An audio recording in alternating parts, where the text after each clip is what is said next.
Dhaka Sylhet 6 lane প্রকল্পের মাধবদী বাজার bypass এই অংশের আপডেট আপনাদের মাঝে তুলে ধরছি। ছোট্ট ভিডিও, মাত্র ৪ মিনিট ৯ সেকেন্ড। আশা করি ভিডিওটি টেনে দেখবেন না। তো আমরা দেখতে চাই এই বাইপাসটি কত কিলোমিটার পর্যন্ত দৃশ্যমান হয়েছে। আপনারা জানেন ঢাকা সিলেট 6 লেন প্রকল্পের আন্ডারে অর্থাৎ ৩টি বাইপাস হবে। তার মধ্যে অন্যতম এটি। দ্বিতীয়টি হলো ঠিক কুট্টাপাড়া একটি বাইপাস হবে ব্রাহ্মণবাড়িয়া বিশ্ব রোডে। আর তৃতীয়টি হলো লালাবাজার থেকে পীর হাবিবুর রহমান চত্বর পর্যন্ত, সেটি বেশ বড়। এটিও কিন্তু অনেকটাই বড় হবে। অর্থাৎ আমরা যে সড়কের মাথাটি দেখলাম, এই মাথা থেকে শুরু করে সামনে যে ড্রিম হলিডে পার্ক রয়েছে, পার্কের পাশ দিয়ে পাঁচদোনা মোড়কে বামে রেখে সোজা চলে যাবে। অর্থাৎ পাঁচদোনা মোড়ও কিন্তু ঢাকা সিলেট 6 লেন পাবে না, মাধবদী বাজারও কিন্তু পাবে না। তো দর্শক, আমরা দেখতে পাচ্ছি এই বাইপাসটি ইতিমধ্যে দৃশ্যমান হচ্ছে। বালু কিন্তু ফেলা হচ্ছে, অনেক উঁচু করা হচ্ছে। এই যে গ্রামের বুক চিরে চলে যাচ্ছে। এই গ্রামের বেশ কয়েকটি বাড়ি পুরোটাই কিন্তু বাইপাসের মধ্যে চলে গিয়েছে। তাদেরকে অর্থ প্রদান করা হয়েছে, যার ফলে এখানে কিন্তু কোনো সমস্যা হয়নি। তো সামনের দিকে কিন্তু ব্যাপক সমস্যা ধারণ করেছে জমি অধিগ্রহণে, যার ফলে কিন্তু পুরোপুরি কাজটি ধরতে পারছে না। তো আজকের ভিডিওটি দেওয়ার মূল লক্ষ্যটি ছিল যে বাইপাসটি কত কিলোমিটার পর্যন্ত এগোলো। আমরা গত একটি পর্ব দেখেছিলাম, এটি মোটামুটি ১ থেকে ১.৫ কিলোমিটার পর্যন্ত হয়েছিল। তো আজকে একটু দেখতে চাই। এই যে এখানে একটি বাড়ি দেখতে পাচ্ছেন, ভবন। এই বাড়িটি কিন্তু পুরোটাই বাইপাসের মধ্যে চলে গিয়েছে। বাড়ির বাসিন্দারা কিন্তু এখনো বসবাস করছেন। তাদের কিন্তু জমির যে অর্থ সেটি কিন্তু প্রদান করা হয়েছে। তো আমরা যাচ্ছি সামনের দিকে। আপনাদের বলে রাখি, এই বাইপাসের কারণে কিন্তু সরকারের অনেক টাকাই সাশ্রয় হচ্ছে। এজন্যই যদি মাধবদী বাজার দিয়ে যেত এই ৬ লেনটি, তাহলে মাধবদী বাজারে বিশাল একটি ফ্লাইওভারের প্রয়োজন ছিল।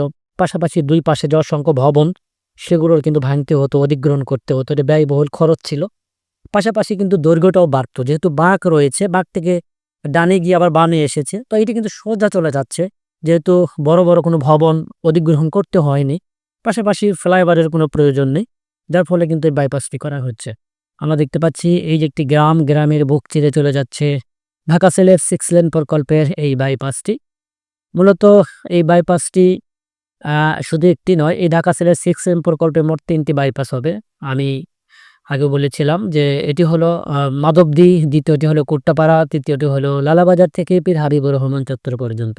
দর্শক, সামনে নির্বাচন, যার ফলে একটু ব্যস্ততার কারণে পরিপূর্ণভাবে ভিডিও দিতে পারছি না। তো এই ভিডিওটি ধারণ করা হয়েছে গতকাল। আজকে হচ্ছে ৯ জানুয়ারি ২০২৬, একেবারে লেটেস্ট একটি ভিডিও। তো আপনাদের আমি ভিডিওর শেষে বলবো কয় কিলোমিটার পর্যন্ত এটি দৃশ্যমান হয়েছে। এটি কিন্তু আমি পরিমাপ করেছি, এটি আপনাদের পরে বলবো। আর এদিকে কিন্তু বেশ কিছু জমি অধিগ্রহণ করতে হয়েছিল, অনেক ভবন ভাঙতে হয়েছে, অর্থাৎ বসত ভিটা এগুলা। তো যার ফলে এদিক দিয়ে চলে যাচ্ছে। আর এখানে কিন্তু ঘন ঘন কালভার্ট দেওয়া হচ্ছে, বর্ষাকালে যেন পানি প্রবাহে কোনো সমস্যার সৃষ্টি না হয়, কোনো বিঘ্ন না ঘটে, যার ফলে কিন্তু এখানে ঘন ঘন কালভার্ট দেওয়া হচ্ছে। সামনে দেখতে পাচ্ছি বালু ফেলার শেষ প্রান্ত, অর্থাৎ বলা চলে যে পুরিন্দা বাজারের পর থেকে যে সড়কে মুক্তি রয়েছে, ওখান থেকে শুরু করে এই পর্যন্ত মোট ২ কিলোমিটার, অর্থাৎ পাক্কা ২ কিলোমিটার দৃশ্যমান হয়েছে। এটি কিন্তু আমি পরিমাপ করেছি। তো বলা চলে সামনের যে অংশটুকু রয়েছে, এটি কিন্তু বিশাল জমি অধিগ্রহণের সমস্যায় পড়েছে, যার ফলে কাজটি এগোতে পারছে না। তো আশা করি খুব শীঘ্রই সমস্যার সমাধান হয়ে কাজটি পুরোপুরি শেষ হবে।